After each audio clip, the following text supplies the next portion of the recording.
Una de las materias relevantes dentro de la maestría jurídica es epistemología jurídica. Cuando se creó un nuevo plan de estudios por los 90s, se pensó que era muy importante en esta universidad que existiera la materia de epistemología jurídica porque tenemos la obligación como universitarios de seguir construyendo el conocimiento. Una de las funciones de esta universidad es generar a través de los nuevos maestros, de los doctores en Derecho, personas que ayuden a acrecentar el conocimiento, y pocas veces se repara en cómo se construye este conocimiento. Por esa razón, la clase de epistemología jurídica comienza por preguntarse qué problemas se tienen al conocer, cuáles son los problemas generales del conocimiento, qué problemas tiene el sujeto en cuanto a su subjetividad, qué características tiene el objeto en cuanto a la posibilidad de ser descrito y sobre todo cómo lo resuelve el método. Durante muchos años y durante muchas generaciones he podido ver que lo más importante para entender cuáles son los problemas de la epistemología es que directamente los alumnos se vayan acercando a los autores más relevantes, algunos que en su momento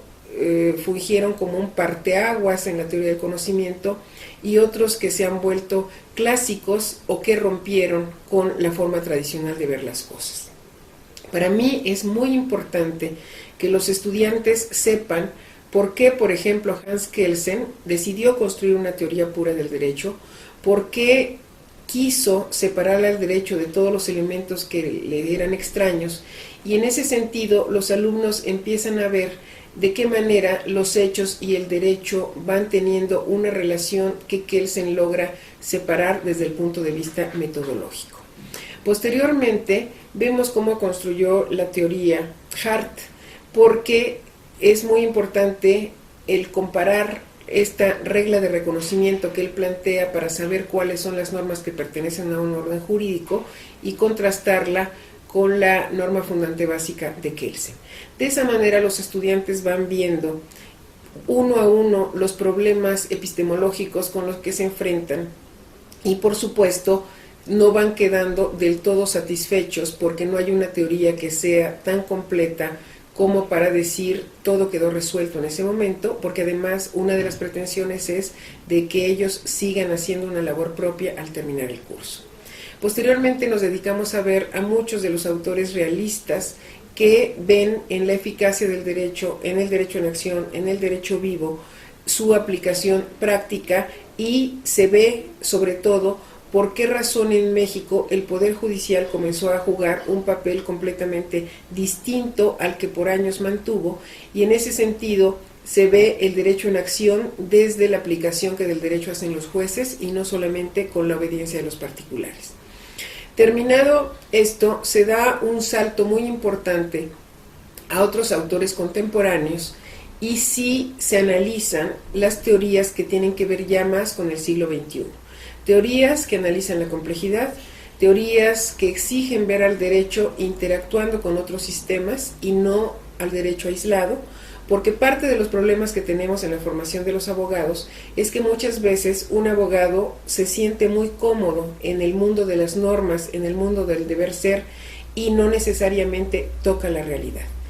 En los planes y programas muchas veces hay materias como sociología, como economía, como ciencia política, pero no hay una que mezcle de qué manera el derecho no solo tiene que ver con las otras disciplinas, sino se ve condicionado por ellas. En muchas ocasiones se piensa que es el derecho el que encausa el comportamiento humano en el ámbito social o el que encausa a la economía o a la política, y en realidad muchas veces es la política la que condiciona el derecho, o es la economía la que condiciona el derecho, o pueden ser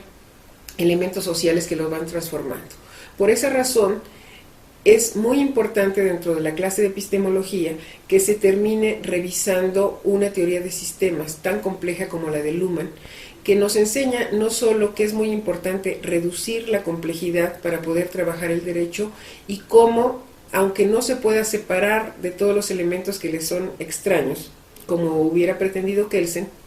lo que se busca es ver esa comunicación permanente que hay entre los sistemas, y en esa comunicación cómo se dan procesos de irritación de unos a otros y cómo cada sistema va realizando clausuras operacionales para tratar de ver cómo opera en lo interno, pero también cómo se ve desde afuera. Es muy relevante que para saber cuáles son los límites del derecho se tenga en cuenta que es el derecho el que fija esos límites, pero también que los límites son determinados por los que hacen las heterorreferencias, es decir, la política también dice que es el derecho, la economía también dice que es el derecho, lo social también dice lo que es el derecho, y no solo esta autorreferencia que es la más común en las universidades y en las facultades donde se enseña el derecho clásico, de decir es el sistema jurídico el que termina diciendo qué es. ¿Por qué es muy importante desde el punto de vista de la epistemología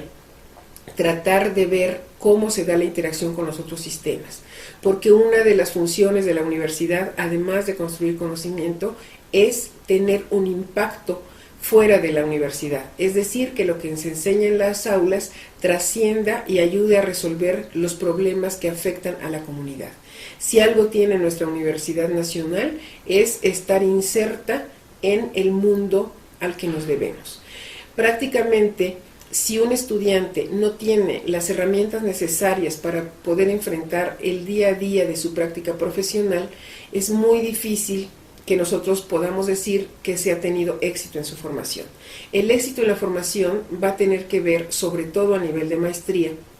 con la capacidad de construir, de hacer construcciones teóricas respecto de problemas prácticos, pero de nuevo, a partir del problema práctico, volver a revisar todas estas construcciones teóricas.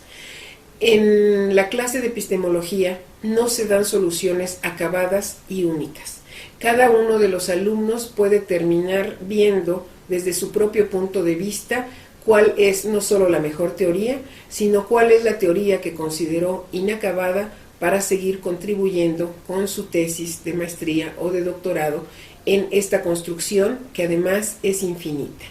Para muchos, el decir que el conocimiento llega a verdades relativas puede ser delicado porque quisieran certezas, pero en realidad nosotros tenemos que acostumbrarnos a un mundo cambiante, a teorías cambiantes, a teorías inacabadas, a puntos que no tienen fin.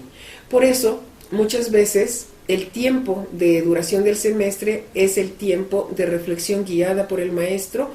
pero una capacidad del docente es trascender más allá del semestre de clases. Por eso es muy importante